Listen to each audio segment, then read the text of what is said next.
Selamat pagi, selamat pagi kita berjumpa di dalam ibadah online ini.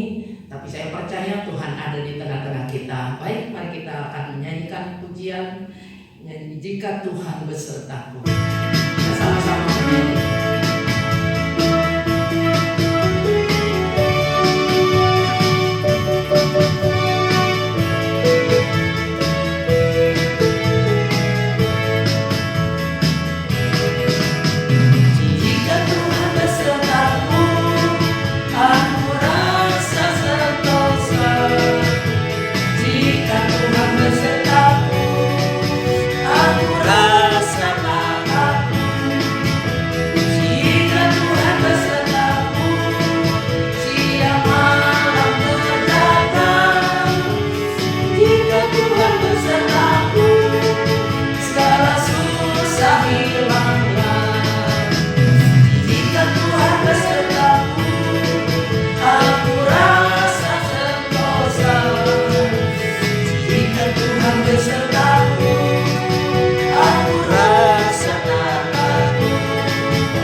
Memuji nama Tuhan.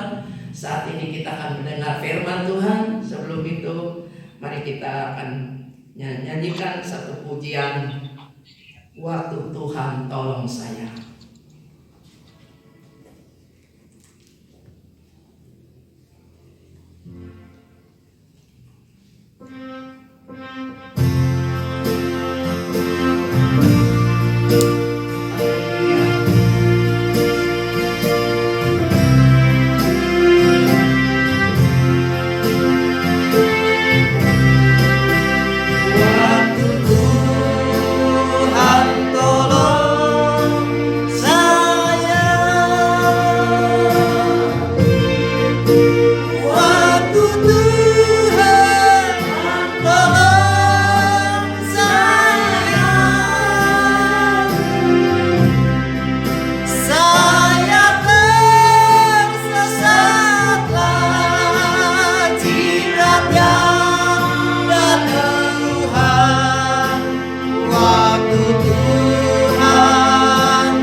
Kami perlu Engkau Tuhan.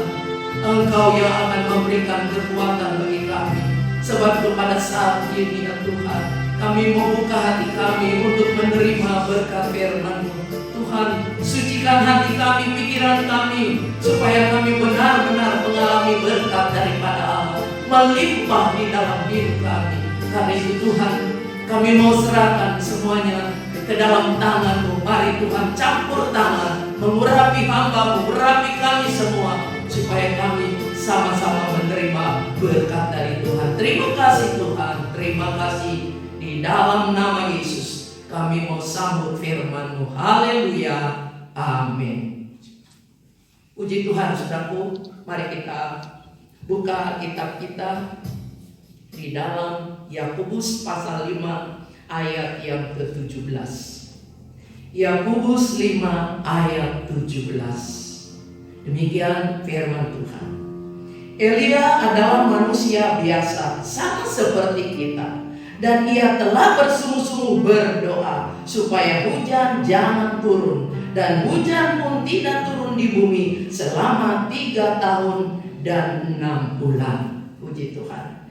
Dari ayat ini saya mengambil tema hanya dengan berdoa.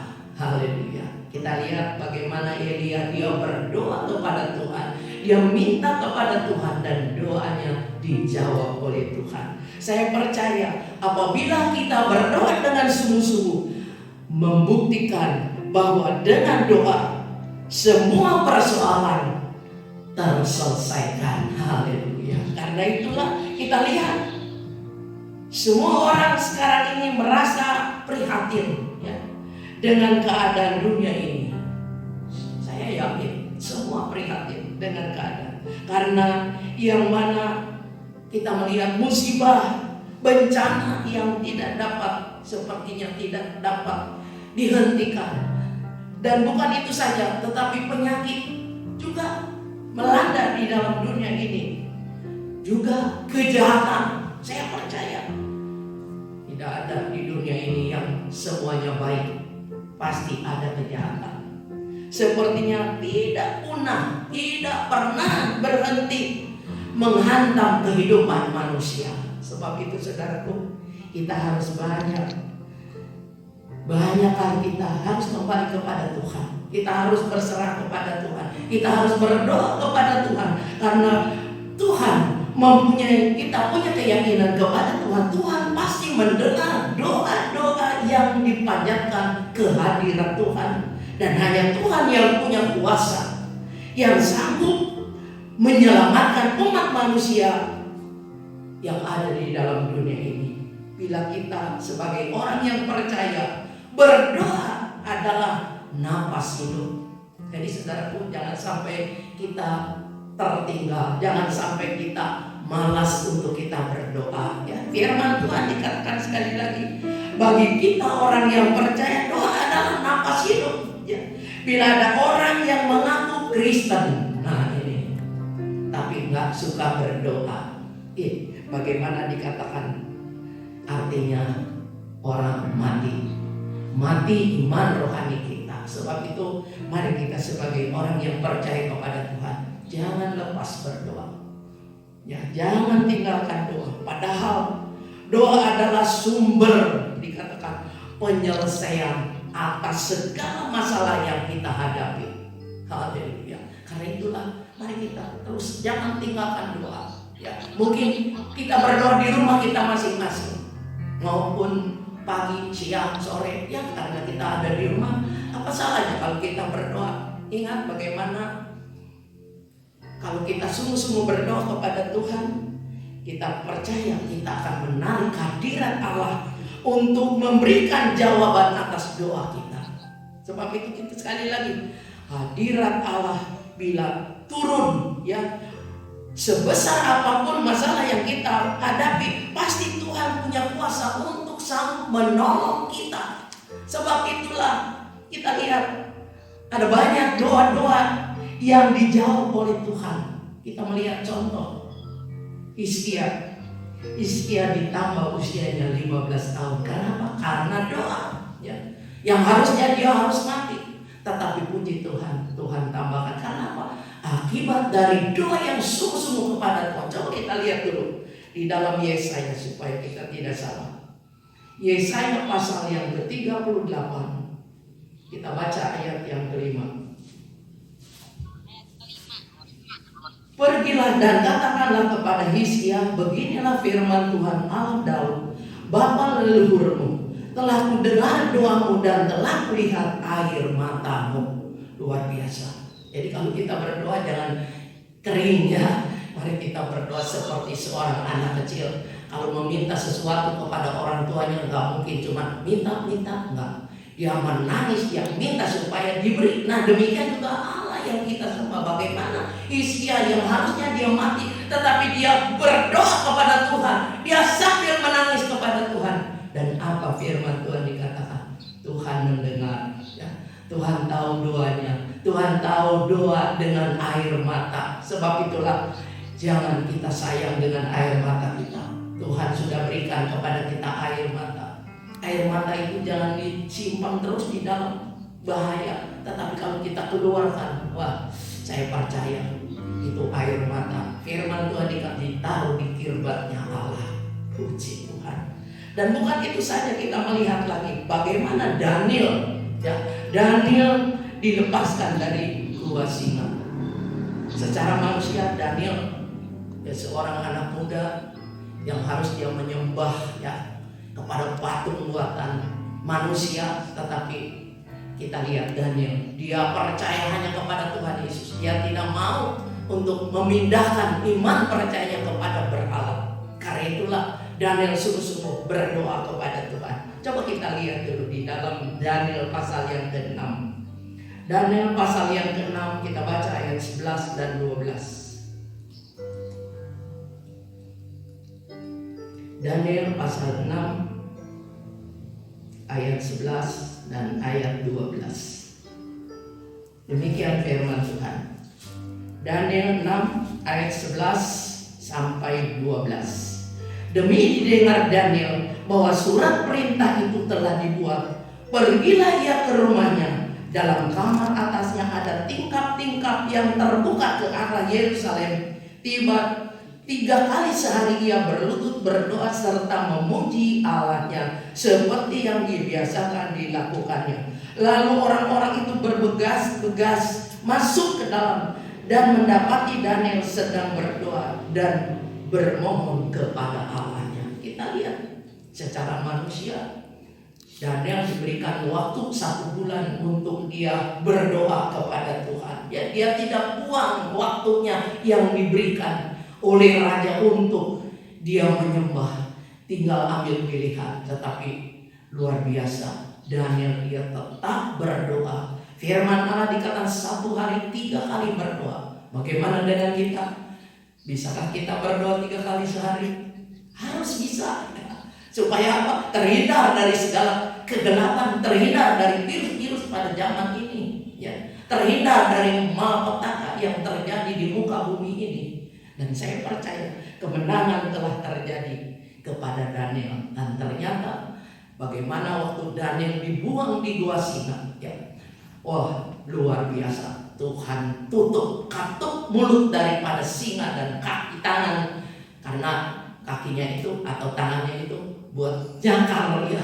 Tetapi puji Tuhan, Daniel selamat. Haleluya.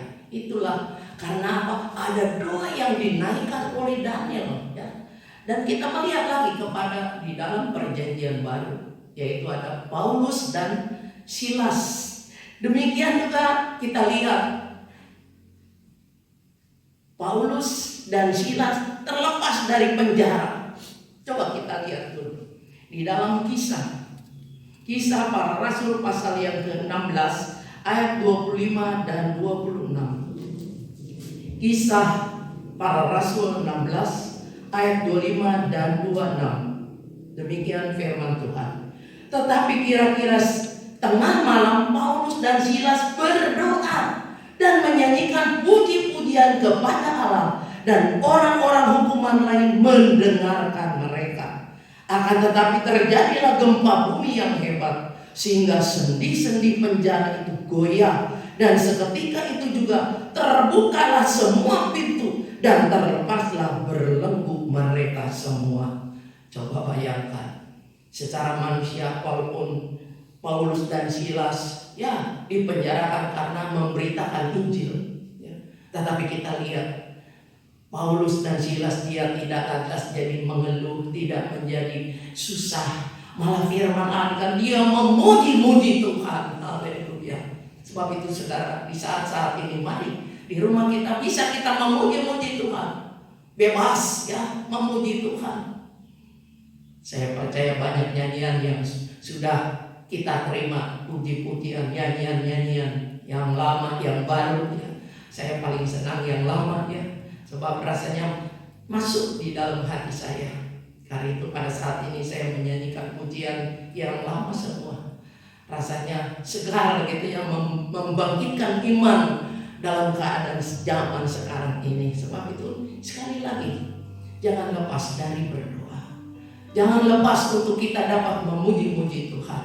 Mari diberikan Tuhan kesempatan tinggal ada di rumah, pakai hidup kita untuk memuji Tuhan, untuk memuliakan Tuhan, untuk kita berdoa kepada Tuhan.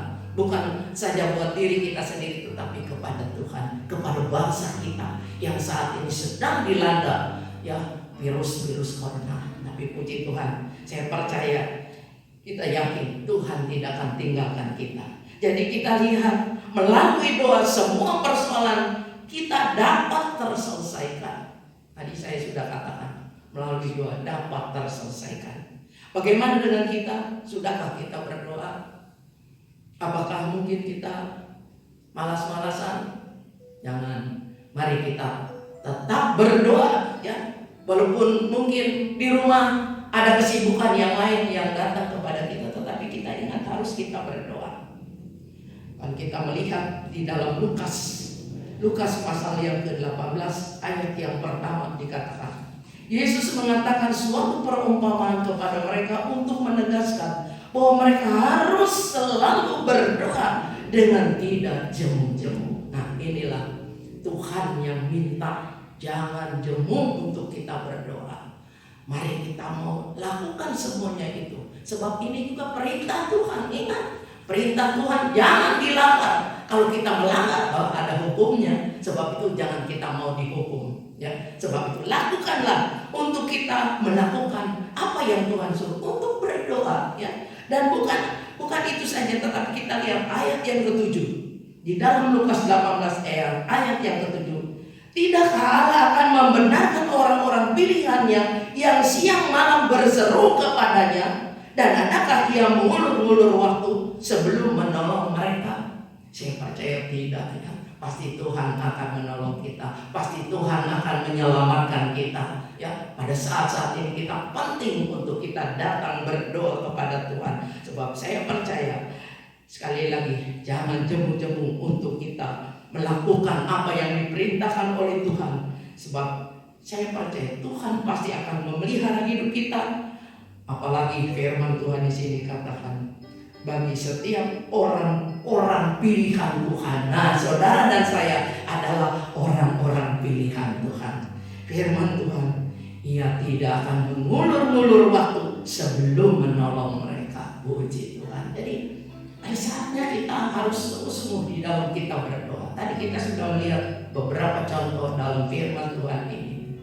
Biarlah kita juga mau belajar. Ya, bukan berarti kita bebas dari sekalian, tetapi mari kita mau tetap berdoa.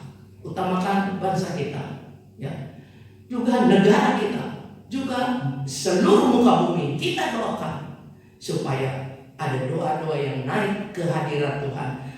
Bagi kita orang-orang pilihan Tuhan, berdoa kepada Tuhan bagi dunia ini, terlebih bagi bangsa Indonesia ini. Dan saya percaya doa yang kita minta pasti Tuhan akan jawab. Tanpa diminta, Tuhan tahu apa keperluan kita. Tuhan tahu apa yang kita butuhkan. Puji Tuhan. Puji Tuhan. Firman Tuhan saya tidak panjangkan. Biarlah firman Tuhan pada saat ini boleh menjadikan berkat di dalam kehidupan kita. Puji Tuhan. Baik, sebelum kita berdoa, mari kita menyanyikan lagi satu pujian. Ikut-ikutlah Tuhan sekarang.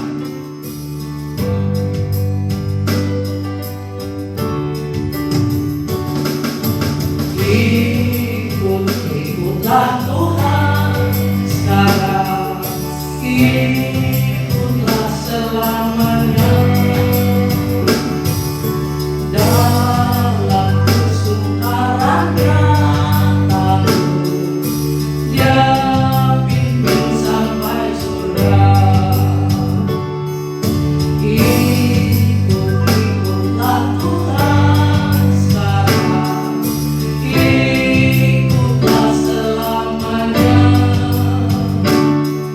Stop.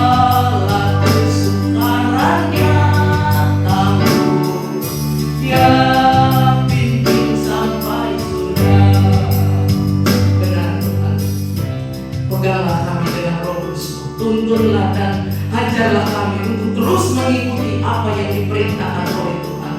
Untuk kami belajar sungguh-sungguh di dalam kami berdoa kepada-Mu ya Tuhan. Dan kami percaya kalau kami berdoa dengan sungguh-sungguh, Roh Kudus turun, Roh Kudus memberikan penghiburan bagi kami. Karena itu Tuhan, mari Tuhan, tolong kami di rumah kami masing-masing, berikan roh untuk kami selalu berdoa kepada-Mu ya Tuhan. Supaya dengan doa ini kami yakin bukan saja dunia ini akan, oh Tuhan, ditolong. Oh Tuhan, Indonesia juga pasti akan ditolong. Termasuk kami juga pasti akan ditolong dengan cara-Mu sendiri ya Bapa. Kali itu kami mengucap syukur, kami berterima kasih kepada-Mu. Teringat kami juga berdoa bagi negara bangsa Indonesia ini ya Tuhan, dari Sabang sampai Merauke. Tuhan tolong selamatkan bangsa kami supaya mereka juga boleh bertobat, percaya kepada-Mu, menyembah Engkau ya Tuhan. Walaupun mungkin secara manusia mustahil, tetapi bagi Engkau tidak ada perkara yang mustahil ya Tuhan. Karena itu berikan hikmat kepada presiden kami, berikan hikmat kepada dokter-dokter yang sedang menangani mereka yang dalam sakit penyakit, juga para bidan-bidan ya Tuhan, juga semua yang melakukan tugas dalam rumah sakit. Berikan kekuatan, kemampuan untuk dapat menolong ya Tuhan, dan memberikan semangat supaya mereka juga menerima kesembuhan daripada-Mu. Terima kasih Bapa, kami percaya Tuhan, Engkau juga tidak akan biarkan kami. Tuhan, kiranya berkat daripada Allah melimpah di dalam setiap pribadi-pribadi kami sebagai umat pilihan-Mu yang dikasihi oleh Engkau. Dan kami yakin, kami percaya Tuhan, Engkau tidak akan tinggalkan kami. Engkau pasti bersama dengan kami. Engkau pasti memberkati kami dengan sukacita, kemenangan yang daripada-Mu, supaya di dalamnya nama Tuhan dipermuliakan. Terima kasih Bapa, terima kasih. Di dalam nama Yesus kami sudah berdoa dan mengucap syukur. Haleluya, haleluya, amin.